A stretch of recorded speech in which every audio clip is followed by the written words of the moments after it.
श्रीमद् भागवतम स्कंध 2 ब्रह्मांड की अभिव्यक्ति। अध्याय 8 राजा परीक्षित द्वारा पूछे गए प्रश्न। राजा परीक्षित ने शुकदेव गोस्वामी से प्रश्न किया कि नारद मुनि, जिनके श्रोता श्री ब्रह्मा द्वारा उपदेशित भाग्यशाली श्रोता हैं, उन्होंने निर्गुण भगवान के दिव्य गुणों का किस तरह वर्णन किया और किन किन के सामने बोले। राजा ने कहा, मैं जानना चाहता हूँ। अद्भुत शक्तियों से युक्त भगवान से जुड़े वृतांत निश्चित ही सभी लोकों के प्राणियों के लिए शुभ हैं।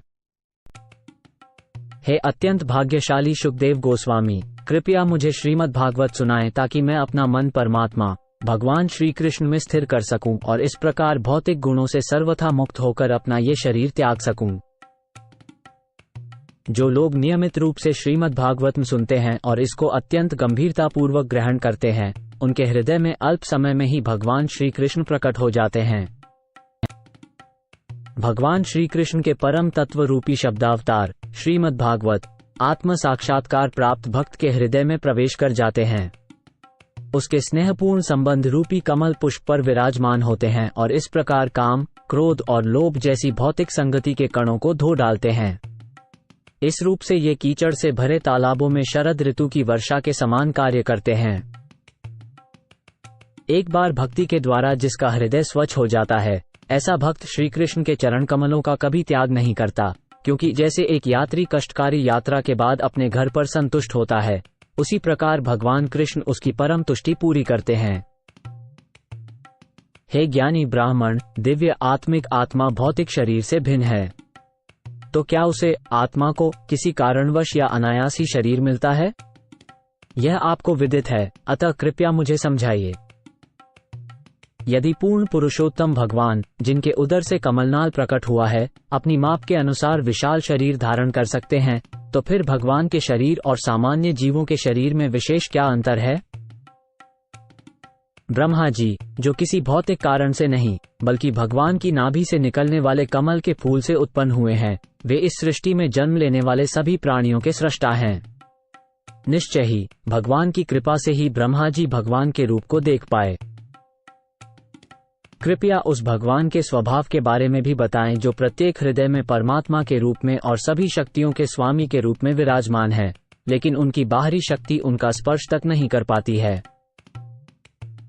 हे विद्वान ब्राह्मण, पहले तो ये समझाया गया था कि ब्रह्मांड के सभी लोक अपने अपने लोकपालों के साथ विराट पुरुष के विशाल शरीर के विभिन्न अंगों में ही स्थित हैं। मैंने ये भी सुना है कि विभिन्न लोकमंडल विराट पुरुष के विराट शरीर में स्थित माने जाते हैं, लेकिन उनकी वास्तविक स्थिति क्या है? कृपया मुझे समझाइए। कृपा करके सृष्टि और उसका अंत होने की अवधि तथा अन्य गौण सृष्टियों के होने और मिटने की अवधि भी बताएं। साथ ही भूत, वर्तमान और भविष्य शब्दों से सूचित होने वाले समय की प्रकृति का भी वर्णन करें, और ब्रह्मांड के अलग अलग लोकों में रहने वाले देवताओं, मनुष्यों आदि जैसे अलग अलग जीवों की आयु का समय और उसकी नाप भी बताएं। हे ब्राह्मण श्रेष्ठ, कृपा करके मुझे समय की छोटी और लंबी अवधि के साथ साथ कर्म की प्रक्रिया के क्रम में समय की शुरुआत के बारे में भी बताएं। इसके अतिरिक्त कृपया ये बताएं कि भौतिक प्रकृति के विभिन्न गुणों के परिणामस्वरूप उत्पन्न होने वाली प्रतिक्रियाओं का आनुपातिक संचय इच्छा रखने वाले प्राणी को कैसे प्रभावित करता है, उसे देवताओं से लेकर सबसे तुच्छ प्राणियों तक विभिन्न प्रजातियों में ऊपर उठाता है या गिराता है। हे सर्वश्रेष्ठ ब्राह्मण, कृपया ये भी बताएं कि ब्रह्मांड में समस्त गोलकों, आकाश के चारों दिशाओं, आकाश, ग्रहों, नक्षत्रों, पर्वतों, नदियों, समुद्रों और द्वीपों की उत्पत्ति और साथ ही उनकी विभिन्न प्रकार के निवासियों का निर्माण किस प्रकार होता है? इसके साथ ही कृपया ब्रह्मांड के बाहरी तथा भीतरी विभागों, महापुरुषों के चरित्र तथा कार्यों और विभिन्न वर्णों एवं जीवन के चारों आश्रमों के वर्गीकरण का भी वर्णन करें। कृपा करके सृष्टि की विभिन्न युगों के नाम और उनकी अवधि बताएं। साथ ही विभिन्न युगों में भगवान के विभिन्न अवतारों द्वारा किए गए कार्यों और गतिविधियों का भी वर्णन करें। कृपया ये भी समझाइए कि मानव समाज में सामान्य धार्मिक संबंध क्या होते हैं, धर्म में उनके विशिष्ट कर्तव्य क्या हैं, सामाजिक और प्रशासनिक व्यवस्था का वर्गीकरण क्या है और संकट में पड़े व्यक्ति का धर्म क्या होना चाहिए। कृपया सृष्टि के मूलभूत सिद्धांतों, इन सिद्धांतों की संख्या, उनके कारणों और उनके विकास के बारे में समझाएं, और साथ ही भक्ति सेवा की प्रक्रिया और रहस्यवादी शक्तियों की विधि के बारे में भी बताएं। महान योगियों की सिद्धियां क्या हैं और उनका परम लक्ष्य क्या है? एक पूर्ण योगी सूक्ष्म शरीर से कैसे अलग हो जाता है? इतिहास की शाखाओं और पूरक पुराणों सहित वैदिक साहित्य का मूलभूत ज्ञान क्या है? कृपया मुझे विस्तार से बताएं कि जीवों की उत्पत्ति, पालन और उनका संहार किस प्रकार होता है। भगवान की भक्तिमय सेवा करने से जो लाभ और हानियां होती हैं, उन्हें भी समझाइए।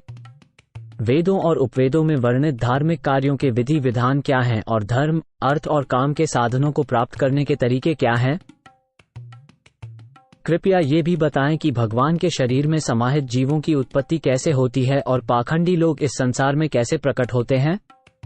ये भी बताएं कि अबद्ध जीव किस प्रकार विद्यमान रहते हैं।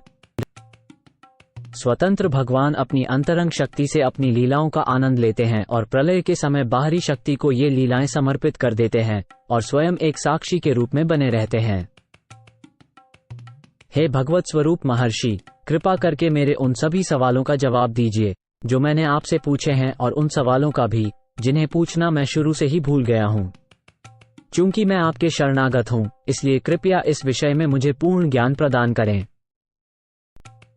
हे महर्षि, आप ब्रह्मा के समान ही श्रेष्ठ हैं जो कि आदि प्राणी है। अन्य व्यक्ति तो केवल प्रथा का पालन करते हैं, जैसा कि पूर्ववर्ती दार्शनिक विचारक किया करते थे।